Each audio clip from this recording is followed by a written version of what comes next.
Memory transcription subject, Captain Sovlin, United Nations Fleet Command. Date, Standardized Human Time, December 15th, 2136.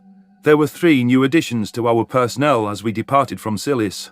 The UN fleet caught wind of an incursion on Venlo Prime alongside every other allied race. The Venlo Republic's homeworld was as valuable to them as one of their own colonies.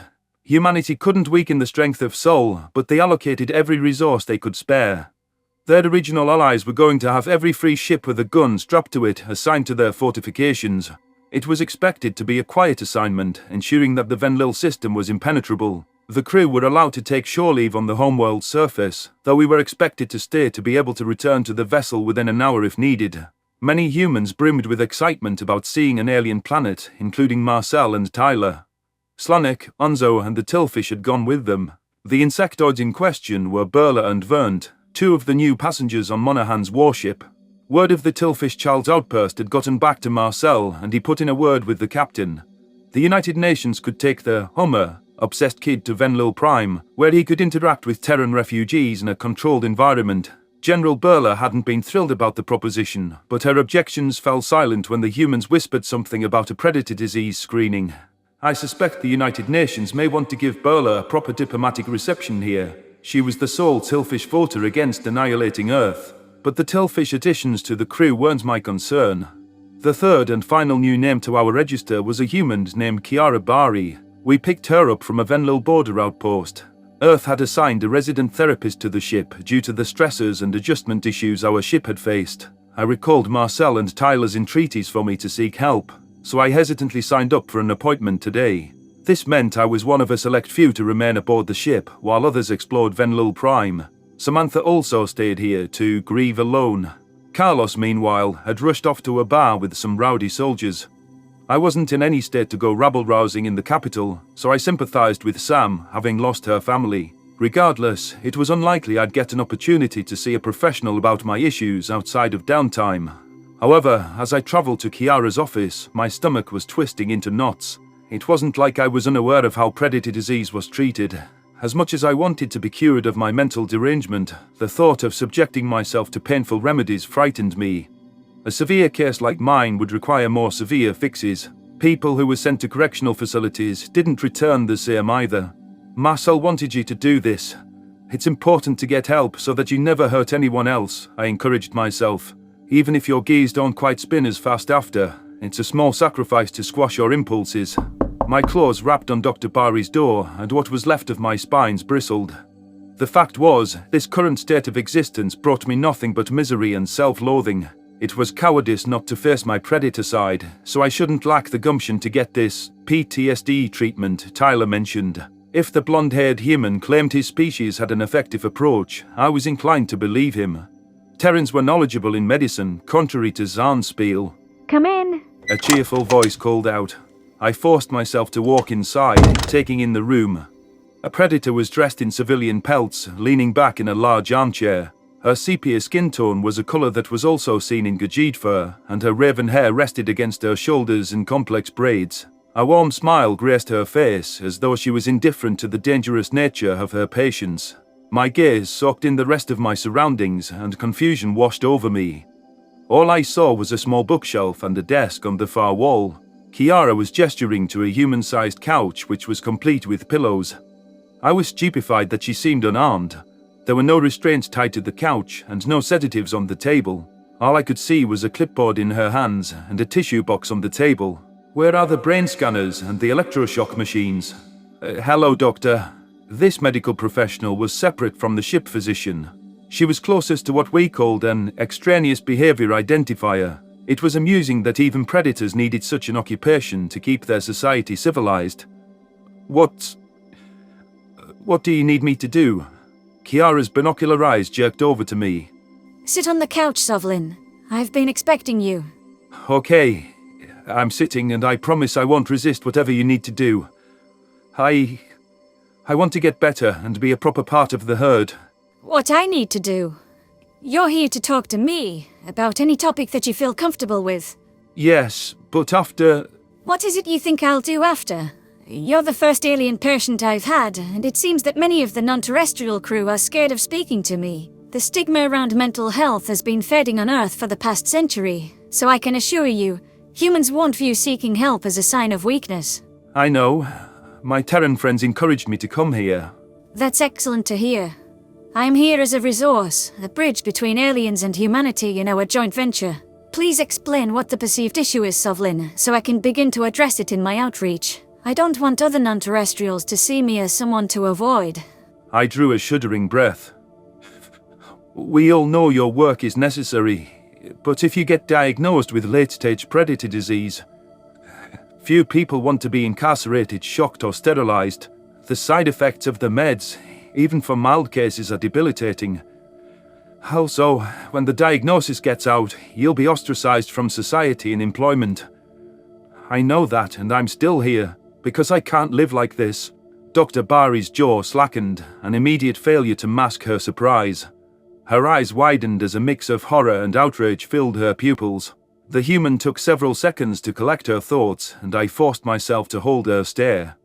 Even a predator must wish she was armed around a self-diagnosed madman. Perhaps she was upset that I'd slipped under the radar for so long. I am flawed. That treatment of mental health is somehow more atrocious than our methods in medieval times, Kiara said. First off, I can guarantee that no human will electroshock or sterilize anyone here. The only case in which you would be incarcerated is if you voice an immediate threat against yourself or others. I chewed at my claws with anxiety. I understand. If I have predator disease, I am a threat to the herd, and you'll remove me, as it should be. We do not remove the mentally ill from the herd. By a direct threat, I am referring to stating clear intent to harm someone. That is the only time authorities would be alerted. Otherwise, everything you say is confidential. If I spoke to anyone outside these walls about your sessions, I would lose my license. None of today's words will be shared. I don't understand. Why would you lose your license? Are humans insane enough not to warn people of deviance? My goal is to help you understand yourself and find healthy ways to address your feelings. And just because someone doesn't experience the world in the same manner as us, it doesn't make them a threat. It doesn't mean they deserve to be cast out without a lifeline. But predator disease patients attack people.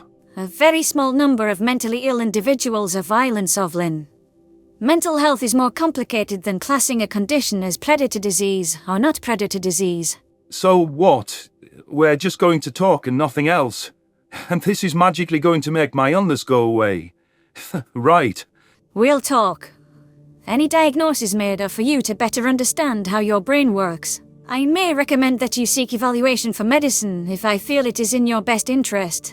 However, this would only be to tackle specific neurochemical imbalances. I snorted to myself, unable to believe the inefficacy of this therapy. To think that Kiara Bari was a licensed medical professional for performing the duties of a talk show host. What a waste of a higher education. How would she determine that I had neurochemical imbalance without any testing technology? I'm never going to get my predation cured. Tyler and Marcel think I can talk it out of my system. Stupid predators. You'd think a violent species like humans would get the importance of catching outliers. I had listened to Dr. Bari's speech calling mental health a complex issue. If a certain number of patients were bound to be violent, how did a Terran's conscience let them take zero preventative measures? There was nothing complicated about allowing sick-minded people to wander among the herd. There might be ill humans among this crew, and Kiara claimed she wouldn't warn us at all. I didn't understand how Terrans without predator disease accepted dangers in their midst. We had to encourage them to take mental illness more seriously and root it out at a young age. There would be public outcry once Earth's public realized they were being exposed to twisted individuals. I couldn't wait to get out of this office and scoff about the bunk science to Sam. The therapist cleared her throat. I can sense that you're skeptical, Sovlin. I need you to take our sessions seriously and trust me to help you. Can you give our methods a chance? Sure, whatever. I didn't need to tip the human off to my plans to ridicule her entire practice. I did sign up for this. You told me up front that you can't live like this anymore. I commend your courage in seeking help, and I can promise you, you will attain a deeper understanding of who you are as a person. If I might ask, what makes you think that you have predator disease? I took joy from hurting Marcel Fraser. The only time I feel happy is when I kill an Arxer. I am violent, reckless, and filled with hate. I'd love to hear more about the specifics of your emotions. Where would you suggest those feelings stem from? Still not locking me up. I just admitted to violent tendencies and how good it felt at the time to torture an innocent human. Gritting my teeth, I decided to tell Kiara a small amount. Predators disgust me. No offense. It's been years. The Gajid were fending off a brutal assault, and I was a ship captain. Our defense was going poorly, right up until the desperate charge I'm famed for. Just before we drove them off, I was on a call to wish my daughter good night, when Axa's ships reached our neighborhood. For some reason, I began to spill everything about my past in rambling fashion. Kiara would prompt me whenever my words dried up, and jot down notes on a clipboard. The human didn't discourage the free flow of tears. I was ashamed of how they poured over with every word. The tissue box came in handy, but for some reason, I couldn't stop opening up about the painful topics. A significant amount of time breezed by as I recounted my family's death. The tale carried all the way from my suicide charge to the funeral. The astute therapist picked up on my feelings of guilt for the failed defense of the cradle. The Terran was patient when I broke into hysterics, unable to speak for minutes. She then coaxed me into recalling good memories of my family, including the day my daughter, Hania, was born. We touched on how I wanted the Axa to suffer like I had, and how I came across Marcel's patroller. With each passing day of staring into his eyes, I was reminded of every gory detail as my daughter was ripped apart. The idea that humans were plotting that against the Venlil enraged me. Zahn's intel convinced me that they were an evil race. Meanwhile, my own first officer was being enraptured by the monster. It was unacceptable. I had to kill Marcel. I wanted him off my ship because I thought his thirst for blood defined him. Kiara didn't bat an eye as I recounted my heinous acts.